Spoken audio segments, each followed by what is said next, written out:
The afternoon sun painted long golden streaks across the meticulously kept greens of Oakwood Country Club. The air hung heavy with the scent of freshly cut grass, mingling with the crisp aroma of expensive cologne and the faint clinking of martini glasses in the distance. Everything about this place shouted old money and exclusivity, from the imported granite floors to the crystal chandeliers that hung like frozen waterfalls in the grand lobby. Tony Vinnie Moretti stood at the entrance, 62 years young, silver threaded through his dark hair, a roadmap of tattoos covering both arms, reaching up to his neck. His worn leather vest proudly displayed the unmistakable insignia of the Hells Angels. Battle-scarred and weathered from decades on the road, his hands, rough and calloused, the hands of a man who had built things with them his entire life. He'd come here today for one simple reason. He wanted to see how the place he had designed and built 25 years ago had aged. Before we go any further, if you believe in kindness, second chances, and standing up for what is right, make sure to like, comment, share, and subscribe to this channel. And tell us in the comments where you are watching from. Because stories like this remind us that appearances can be deceiving, and the people we dismiss might be the very ones we owe everything to. The instant Vinnie stepped through the front doors, every conversation in the lobby ground to a halt. Women in designer dresses clutched their children closer. Men in tailored suits gave him the stink eye, as if he'd dragged mud across their spotless floors.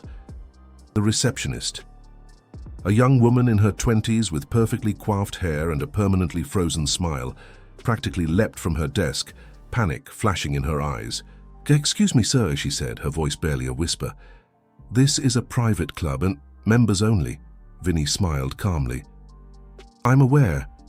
I just wanted to take a look around." Before he could get another word out, the club manager materialized. His name tag read Chad Miller, General Manager. He was a lean man in his 40s with slicked back hair and the kind of smile that never quite reached his eyes.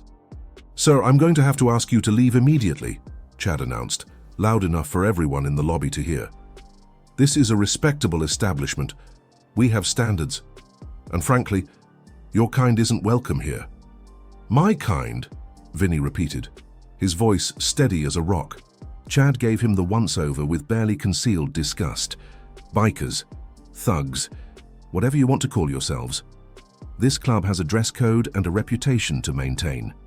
If you don't leave in the next 30 seconds, I'll call the police." The members watching began to murmur their approval. One older gentleman in a golf shirt actually clapped.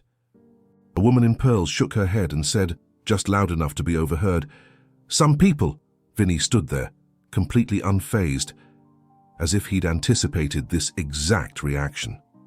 He scanned the lobby, taking in the marble columns, the sweeping staircase, the etched glass mural depicting the history of the club. A small smile played at the corners of his mouth. "You know," he said quietly, "I designed that mural myself, drew every line by hand. The architect wanted something generic, but I insisted on telling the real story." Chad laughed, a sharp, mocking sound. "Right, and I'm sure you also built the Golden Gate Bridge and security's on its way." "Actually," Vinnie continued, "I didn't just design the mural. I designed this entire building. My name is Tony Moretti. I'm the architect who built this club from the ground up, 25 years ago." The lobby fell absolutely silent. Chad froze mid-step, his face draining of color. One of the older members, a white-haired man in his 70s, suddenly pushed himself up from his chair. His eyes widened as recognition dawned. "Good God," he whispered. "It is him. I remember now. Tony Moretti. He was at the grand opening. He shook hands with my father." The murmurs started again, but this time they were different. Shocked, embarrassed, mortified. Vinnie reached into his vest pocket and pulled out a folded piece of paper. He unfolded it slowly, holding it up for everyone to see. It was the original architectural blueprint of Oakwood Country Club, dated 1999, with his signature at the bottom. "I built this lobby," he said, his voice calm but carrying to every corner of the room. "I designed these columns, I chose the granite for these floors. I spent 3 years of my life making sure every detail was perfect, and I'm a Hell's Angel, have been for 40 years. The two things are not mutually exclusive. Chad looked like he was about to pass out. Sir, I had no idea. I'm so sorry. Please, let me. Vinny held up a hand. I didn't come here for an apology. I came here to see how my building was holding up, and from what I can tell, the structure's fine. He paused, glancing around at all the wealthy members who had judged him just moments before. It's the people inside it who could use some work. He folded the blueprint carefully and put it back in his pocket. You know what the difference is between building something and owning something? He said, addressing the room. Building something takes skill. It takes vision.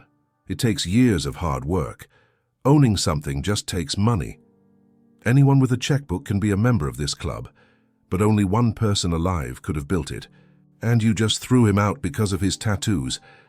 He turned and walked toward the door, then stopped and looked back at Chad, who was still standing there, pale and trembling. Oh, and one more thing. That security system you're so proud of, I designed that too. You might want to check the wiring in the East Wing. I noticed it was starting to corrode when I walked in, and with that, Tony Moretti, architect, Hell's Angel, and the man who had built the very walls that surrounded them, walked out into the afternoon sun, leaving behind a room full of people who would never look at a tattooed stranger the same way again. The next day, the club's executive committee held an emergency meeting. Chad Miller was terminated for conduct unbecoming of a club representative, and in the lobby, next to the etched glass mural that Vinny had designed by hand, they hung a new plaque. It read, "Designed and built by Tony Moretti, 1999, a reminder that true value cannot be judged by appearance." And before we end, we have one special request for you. Comment below with the words, "Never judge a book," to show that you stand with Vinny and everyone who has ever been underestimated because of how they look. Because sometimes the person you dismiss as worthless is the very one who built everything around you. Remember, respect is not about what you wear or how you look. It's about what you create, what you give, and how you treat others when you think no one important is watching.